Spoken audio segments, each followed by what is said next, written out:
This was Jefferson's favorite recipe for ice cream. 2 bottles of cream and 5 egg yolks and so forth. When he went over to Paris, he took his cook over with him because he was very much interested in good food, and he wrote down in his own hand a great many good French recipes that he liked. And then he asked the various chefs to help his cook and give him some pointers.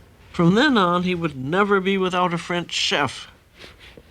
You know, you never know what you're going to find when you start browsing among these old cookbooks. You know, what's fascinating about these books? This is 1738, but it gives you a real idea of what people were eating and doing and how they lived, what they grew in their gardens, what they did for entertainment.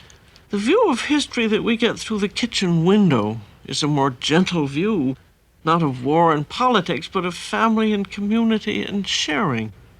The earliest cookbook in the Library of Congress collection was in the 1400s, and I think the Italians were the masters of cooking at that point, but still things were rather in a chaotic state and nothing much had been written down. But the library has the very first French cookbook, Le Cuisinier François, and when the French came into it seriously, they began making order out of chaos. The French set a standard for cookbooks. They were the first to establish the order of ingredients, the units of measure, and many of the cooking techniques that are familiar today. Now here's a wonderful little book. This is a French one from the 18th century.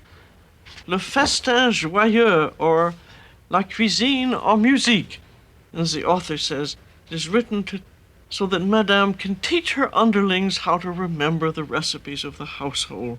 So that you have all the recipes in here, and then each one has the name of the tune, and then you look back and there is the music.